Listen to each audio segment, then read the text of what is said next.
Hello and welcome to Tiny Table Talk for The Challenge All-Stars Episode 2. We have a lot to go over in this video along with some comments from my review and recap on Thursday. So let's start off with the first topic. Now coming into this challenge season, I knew there was going to be multiple types of players, and one of the types, these competitors haven't skipped a beat. It's like a switch in their brain that when they get off the bus, they're instantly back in that mode. And I think, of course, Trishelle and Anissa benefit from doing the previous challenge season. You got Derek, who's always in motion, always thinking about the challenge. I think Alton. Then you have some competitors that are coming in to prove themselves.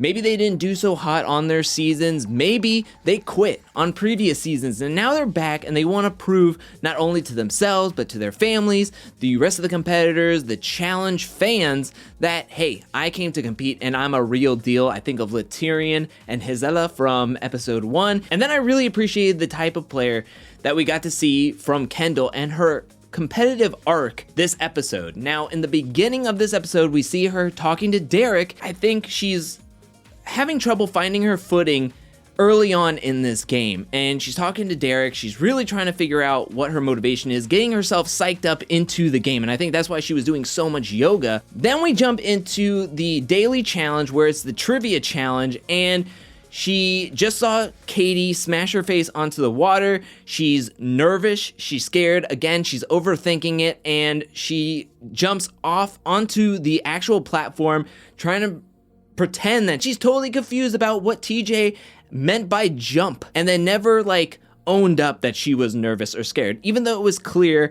And in the nomination, you can see that she's not used to lying. She is very nervous being put on the spot. So I think that was playing a lot into the type of competitor that we were seeing on earlier on in this episode. And I think the best thing that could have happened to her is going into the elimination early. She does this elimination and you can just tell in the middle of it, when she switches and she is just going through that knot, she is in mode. She is in a rhythm. She's feeling the game finally. And I loved seeing this arc because there are certain players that have not been on a ton of challenge seasons. And it is difficult coming into a challenge season like this one, so far removed from when you last played. And this is such a different game than what it was from back in the day when it first started, that I can see where competitors are a little bit nervous, not knowing exactly what the next steps are. And I really like seeing the vulnerability from Kendal and then seeing this arc in such a short period of time. I love seeing it,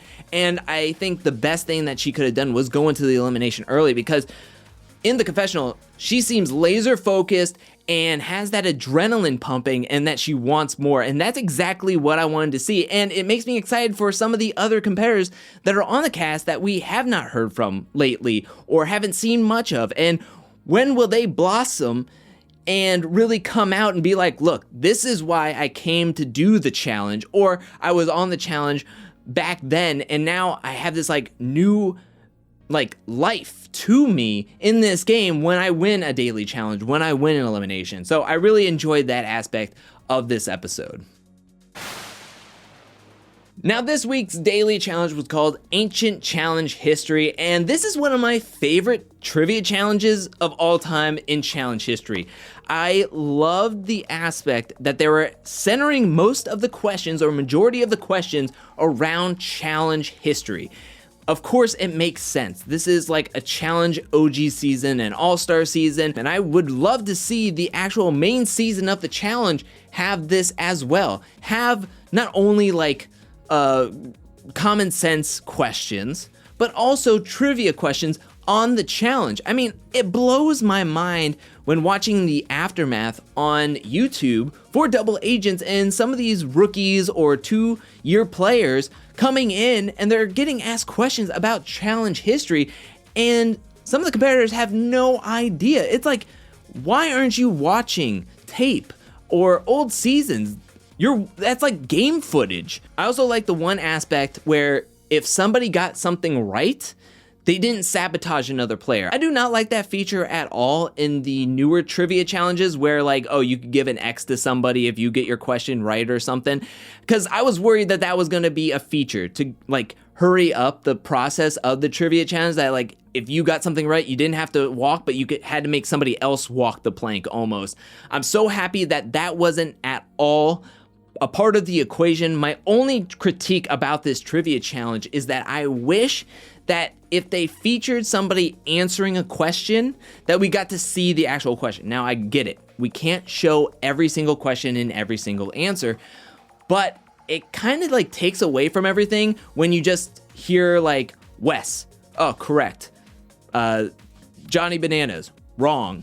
Brains, wrong. Like, I want to know the question that preceded that. Like, it would take some different finessing within the edit, but I would like to hear the full question and answer to some of them. But I really enjoyed this trivia challenge. I hope that they have this like fun aspect and go back to this sort of like format for the trivia challenge into the main season, because I've disliked the past couple of challenge trivias, at least for 36 double agents where it was just true or false, and Total Madness where it was like multiple choice with 3 different answers. Make it more of a free answer. But I love this. I love that they had trivia early on in the challenge season for the All-Stars, and I'm so happy at the way they handled it, and TJ was having a blast, which I feel like it made the audience have a blast with it, because TJ was like laughing his head off. He was like hysterical at one point.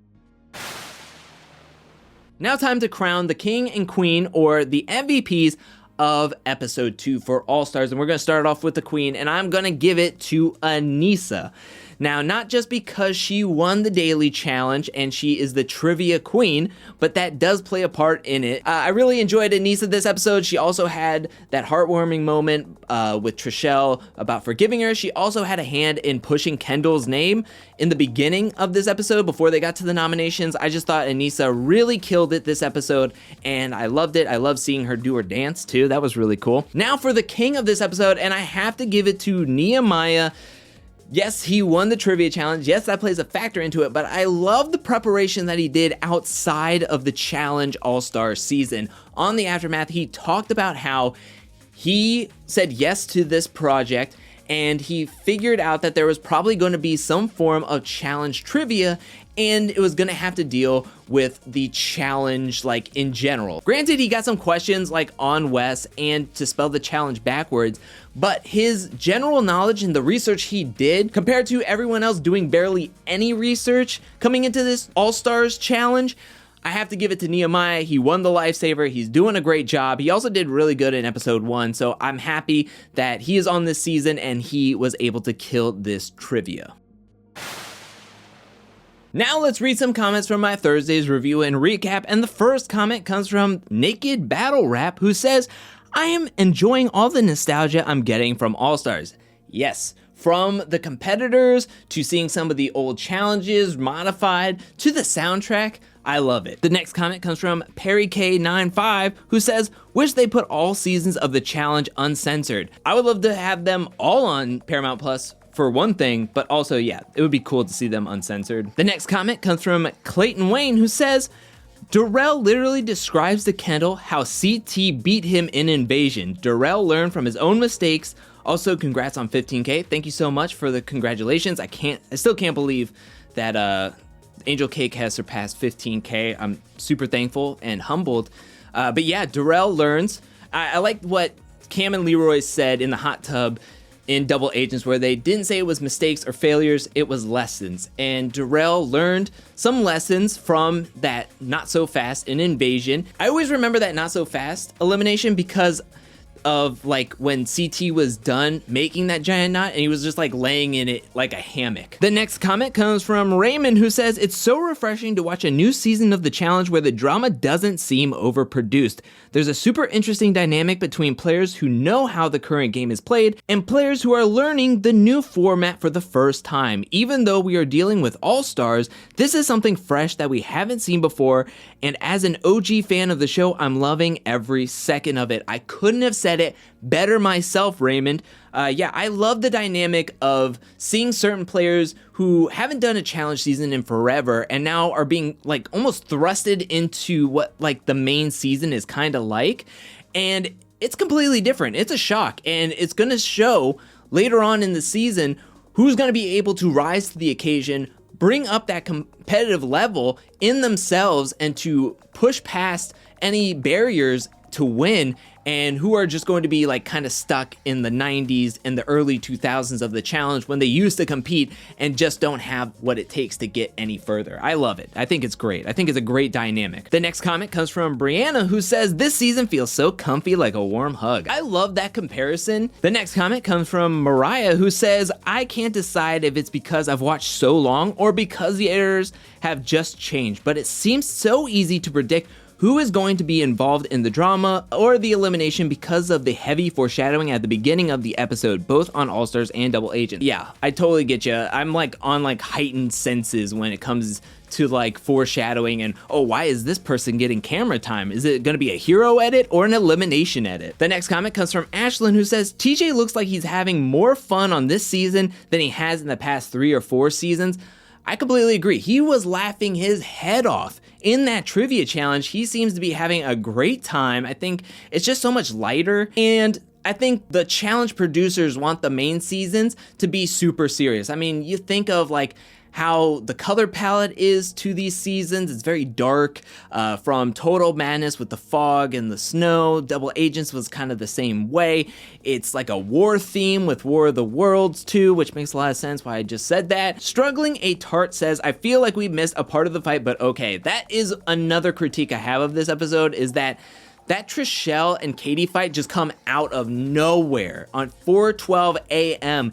And even in the aftermath, when they try to talk about what led up to them fighting at 4:12 with the Trishelle and Ruthie like wrestling, Katie saying that they kind of squashed their beef after she came up and talked to her about like, oh, I went to go get food instead of talking to you first, and they said they squashed it, but then it got like pulled back up out of nowhere in the early morning. I just don't know. It came out of left field. I wish there was a little bit more lead in to that fight, but I agree. There was something off about that edit. Maybe they couldn't make it like really fit it in with the whole 45 minutes of the episode, but it just, yeah, it seemed like we were missing a good chunk of it. But that is it for Tiny Table Talk for The Challenge All-Stars Episode 2. What did you think about this episode? Let me know that in the comment section below. What did you think about the Trishelle versus Katie fight?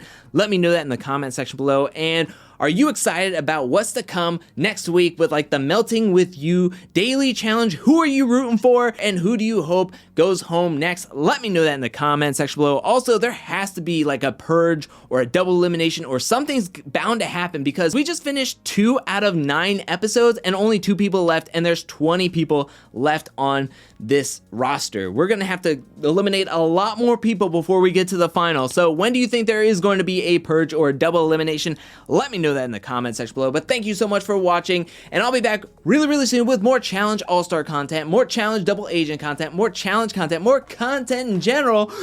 But until then, peace.